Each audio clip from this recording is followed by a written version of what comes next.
지금 처음 민사소송을 제기한 게 24년 7월입니다. 그리고 최종적으로 2억 7천만 원을 전부 해소한 게 26년 6월 달입니다. 이게 사실은 거의 2년 가까운 시간이 흘렀죠. 이 법적 조치가 이렇게 오래 걸리나요? 라는 질문을 많이들 하시고 많이 괴로워하십니다. 그럴 때마다 제가 드리는 말씀이, 그래서 이거 법적 조치를 빨리 하셔야 된다. 그리고 해지 통지도 안 되어 있는 경우들도 많이 있거든요. 그래서 요 절차들을 숙지하고 최악의 경우에 이 절차까지 가게 될 수도 있다는 걸 염두에 두셔야 됩니다. 그래야지 지금 해지 통지 그리고 민사소송, 지금 강제경매에서 낙찰까지 2년에서 길면 한 3년 정도의 시간까지 소요될 수 있거든요. 그럼 계속 시일만 끌게 되면 제 소중한 피 같은 돈이 몇 억이 되는 돈이 계속 묶여 있는 거예요. 그러면 예를 들면 최근에 뭐 주식 시장이 장이 좋지 않았습니까? 이거 지금 주식 시장에 넣어놨으면 얼마가 됐겠어요? SK하이닉스 이런데. 안녕하세요. 변호하는 사이 김정현 변호사입니다. 오늘은 많은 분들이 궁금해하시는 전세 사기 피해자가 됐을 때 어떻게 임대차 보증금을 회수할 수 있는지, 뭐 전세 계약 기간이 끝났는데 뭐 집주인이 잠수 타서 연락도 안 되고 많이 답답하실 겁니다. 이런 경우에 어떤 조치를 통해서 최종적으로 내 보증금을 잘 회수할 수 있는지에 대해서 한번 간략하게 말씀드리고, 최근에 저희가 전세 사기 피해자 특별법을 활용을 해서 보증금 전액을 회수한 케이스들이 몇 건 있습니다. 그래서 전세 사기 피해자 특별법을 활용하는 방법에 대해서도 한번 상세하게 설명을 드리려고 합니다. 우선 기본적으로 집주인이 연락이 안 될 때 가장 먼저 하셔야 될 거는 임대차 계약의 종료를 통지하셔야 되는 겁니다. 그래서 그 통지 방법은 뭐 문자도 있고 뭐 전화도 있고, 전화는 뭐 녹음을 하셔야겠죠. 그리고 내용 증명도 있고 그렇습니다. 그런데 이제 주의하셔야 될 게, 문자 같은 경우에는 집주인한테 뭐 저 이사 나가겠습니다, 보증금 돌려주세요, 뭐 이렇게 통지를 한다고 해도 집주인이 회신이 없으면, 뭐 예를 들면 집주인이 알겠습니다, 언제 나가도록 하십시오, 뭐 이런 식의 회신이 없으면 유효한 해지로 보지 않으니까 이 점을 한번 주의하시면 될 것 같고요. 그렇게 해서 해지 통지를 해서 임대차 계약이 종료가 됐는데도 불구하고 뭐 집주인이 가타부타 말도 없고 뭐 연락도 안 되고 안 주겠다, 뭐 새로 뭐 임차인 들어오면 주겠다, 뭐 이런 식으로 한다면 결국에는 민사소송을 고민을 해 보셔야 됩니다. 민사소송이 있고 이제 지급명령 절차가 있는데요. 저희 같은 경우는 통상적으로 민사소송을 주로 진행을 하고 있습니다. 왜냐하면 실무에서 지급명령 신청을 했을 때 집주인이 시간을 끌기 위해서 민사소송으로 넘겨서 시간을 끌기 위해서 이의 신청을 하는 케이스도 많이 있고요. 그리고 지급명령 같은 경우에는 공시송달 제도라고 해서 송달이 안 됐을 때 소장이 송달된 걸로 보는 그런 제도가 있지가 않습니다. 그런데 아까 제가 말씀드렸듯이 집주인들이 잠수 타거나 뭐 송달이 안 되거나 하는 케이스들이 많기 때문에 결국에는 처음부터 민사소송을 통해서 공시송달이나 뭐 이런 제도로 판결문을 받아야 되는 경우들이 실무에서 많이 있기 때문이죠. 그렇게 해서 민사소송을 통해서 판결문을 받게 되면 이 판결문 가지고 재산조회, 그리고 강제집행, 식기야견, 뭐 압류나 뭐 경매 신청 이런 것들을 할 수 있게 됩니다. 재산조회를 하게 되면요, 참고로 저희 같은 경우에는 뭐 신용정보회사에서 하는 뭐 신용조회 이런 것들도 활용을 많이 하고 있습니다. 저희 추심으로 전문으로 하는 변호사 사무실이기 때문에 신용조회의 장점이 있습니다. 요걸 하면 뭐 하루 이틀 내로 바로 채무자의 재산 상태라던가 뭐 연체 내역, 뭐 주거래 계좌 내역, 뭐 부동산 보유 내역 이런 정보들을 빠르게 받아볼 수 있기 때문이죠.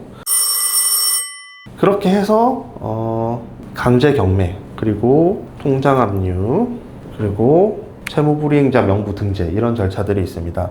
통장 압류 같은 경우에는 뭐 기본적으로 당연히 진행을 해야 되는 절차입니다. 왜냐하면 뭐 비용이 많이 들어가는 것도 아니고 빠르게 진행할 수 있고, 그리고 통장에 돈이 있으면 바로 추심해서 가지고 올 수 있기 때문에 집주인의 뭐 월세 계좌라던가 뭐 주거래 통장이라던가 이런 거에 대해서 압류를 당연히 하게 되고요.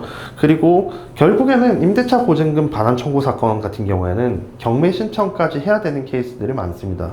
왜냐하면 임차인 같은 경우에는 법적으로 전입신고를 하고 확정일자를 갖추게 되면 우선 변제권이 있기 때문에, 그리고 임대차 보증금이 액수가 보통 크지 않습니까? 그렇기 때문에 통장 압류나 뭐 이런 절차로는 전액이 회수되지 않는 케이스들이 많습니다.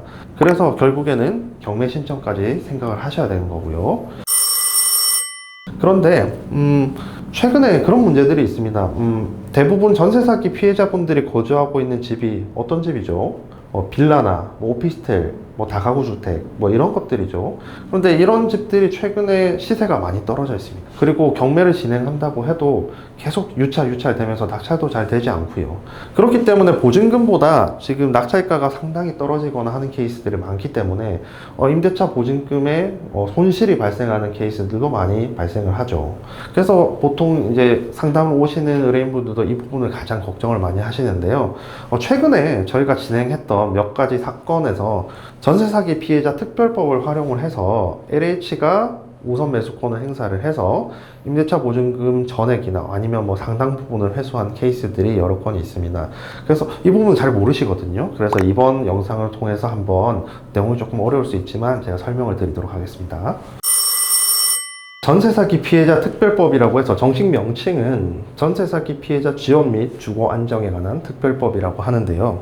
전세 사기 피해자로 결정이 되면 국가로부터 여러 가지 혜택이 있습니다. 예를 들면 뭐 공공임대주택에 거주를 하면서 차임의 한 70% 정도를 국가가 지원을 해주거나, 아니면은 뭐 소송 비용을 지원해주거나 법률 서비스를 지원해주거나, 아니면은 경매 절차에서 우선 매수권을 행사할 수 있도록 해주거나, 아니면 뭐 세금에 대해서 여러 가지 세제 혜택을 주거나 뭐 등등등 여러 가지 혜택이 있거든요. 그래서 이 제도를 활용하시면 좋습니다. 우선 전세 사기 피해자로 결정을 받기 위해서는 몇 가지 요건이 있습니다. 첫 번째가 대항력과 확정일자가 있어야 됩니다. 보통 요건은 갖추어져 있죠. 대항력 같은 경우에는 뭐 전입신고를 하고 하면 갖추어지는 거니까요. 그리고 요거는 서민들을 보호하기 위한 제도이기 때문에 보증금이 일정 금액 이하여야 됩니다. 5억 이하. 그리고 세 번째가 이제 집행권원 혹은 경매 개시, 그리고 다수의 피해자가 발생할 것이라는 요건이 있습니다. 쉽게 이야기하면 집행권원은 판결문을 이야기하는 거고요. 판결문이 있거나 아니면은 경매에 들어갔거나 하는 경우에 다수의 피해자, 실무에서는 2인 이상의 임차인을 말하는 겁니다.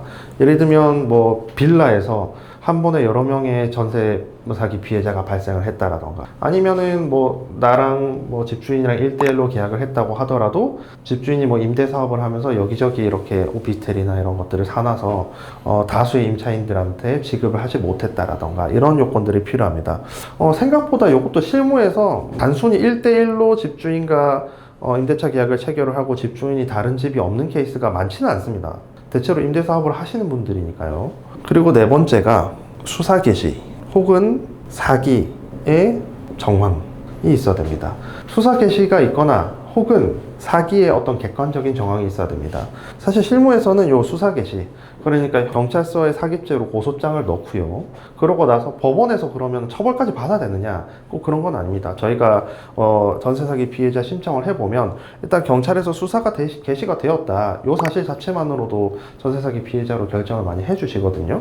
그래서 요런 요건들을 채우게 되면 전세 사기 피해자로 결정받을 수 있고요. 참고로 신청 방법은 뭐 온라인에서 하실 수도 있고, 지금 전세 사기 피해자 지원센터가 여러 가지 권역별로 있습니다. 그래서 오프라인에서 신청하셔도 됩니다. 그렇게 해서 결정을 받게 되면 아까 제가 말씀드렸던 혜택을 받을 수 있게 되는데, 그 중에서 사실 핵심은 우선 매수권입니다. 그리고 우선 매수권을 LH공사에다가 대신 행사할 수 있도록 LH공사에 넘길 수도 있는데요. 쉽게 이야기하면 경매에 들어가서 아무도 낙찰자가 없어서 낙찰을 받기가 어려운 경우에 전세 사기 피해자로 결정을 받게 되면 LH공사에 이 집을 사주세요, 낙찰을 받아주세요 라고 하게 되고, LH공사는 보통 감정평가액이나 이런 거에 따라서 상당 금액의 낙찰금을 주고 LH가 낙찰을 받게 되고, 그러면은 전세 사기 피해자는 그 낙찰금을 받아갈 수 있게 되는 거죠. 그래서 사실 이 전세 사기 피해자 지원책 중에 가장 실효적이고 또 보증금 전액을 회수하는 케이스가 많은 게 LH의 낙찰을 요청하는 겁니다. 대표님, 저 요건이 다 맞아야 되는 건가요? 그렇습니다. 이 4개 요건은 AND 요건입니다. 그러니까 아까 제가 말했던 여기 집행권원이 있거나 경매 개시가 있거나 이런 것들은 뭐 둘 중에 하나만 충족해도 되지만, 이 각각의, 이게 지금 전세사기 피해자 특별법 제3조에 규정된 각각의 요건들이거든요. 그래서 법을 보면 이 4가지 요건을 다 충족해야 된다고 보고 있습니다. 그래서 아까 제가 설명드렸던 여러 가지 법적 절차와 그리고 지금 특별법에 있는 전세 사기 피해자 지원 제도를 활용을 해서 전세 사기 피해금 전액을 회복한 여러 가지 성공 사례가 저희가 있는데요. 그 중에서 대표 사례 한 가지를 설명을 한번 해드리도록 하겠습니다. 우선 이분 같은 경우에는 2020년 3월 달에 임대차 계약을 체결을 했고 서울 금천구에 소재한 오피스텔이었습니다. 그리고 보증금은 2억 7,400만 원이었습니다.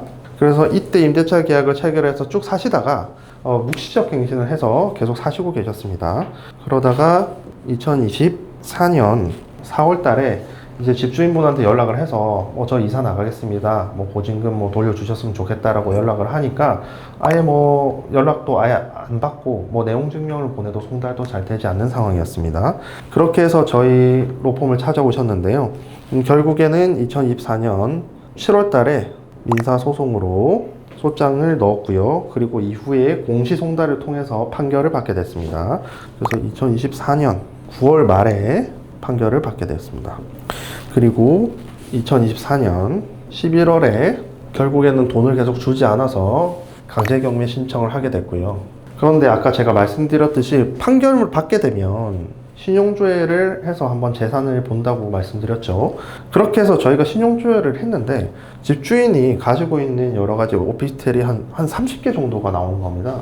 그러면은 딱 봐도 집주인이 이거 무자본 갭 투자로 무도발식으로 이렇게 하다가 뭔가 사고가 났구나 이런 것들을 잘 알 수가 있었죠. 그래서 의뢰인분께 저희가 지금 전세사기 피해자 특별법이 지금 제정이 됐으니까 요거를 활용을 해보자. 그렇게 해서 24년 말에 24년 한 12월쯤에 형사 고소장을 접수를 했고요. 그리고 피해자 결정 신청을 해서 25년 6월 2일 날 전세사기 피해자 결정까지 받게 되었습니다. 그렇게 해서 강제경매 신청을 했는데 계속해서 이제 낙찰이나 이런 게 되지가 않았고 강제경매 절차가 상당히 오래 갔습니다. 그래서 LH에 우선 매수권을 행사해 달라는 요청을 한번 해보자. 그렇게 해서 LH공사에다가 신청서를 접수를 해서 요청을 했고요. 결과적으로 2026년 6월 11일 날 배당액 2억 6,940만 원, 그러니까 보증금의 98.32%를 최종적으로 배당을 받고 보증금을 회수할 수 있었습니다. 참고로 설명을 드리면 그럼 왜 100%는 아니야 하면 경매 신청할 때에는 경매 신청자가 우선 경매 비용을 법원에다가 납부를 하고요. 이후에 낙찰이 되면 낙찰 대금에서 1순위로 받아가게 됩니다. 그래서 지금 이 사건 같은 경우에는 집행 비용이 396만 6,985원이 나왔었고요. 그래서 최종적으로 지금 의뢰인분이 집행 비용까지 다 받아가셨기 때문에 결국에는 이때 100%를 전부 다 회수하게 된 거죠.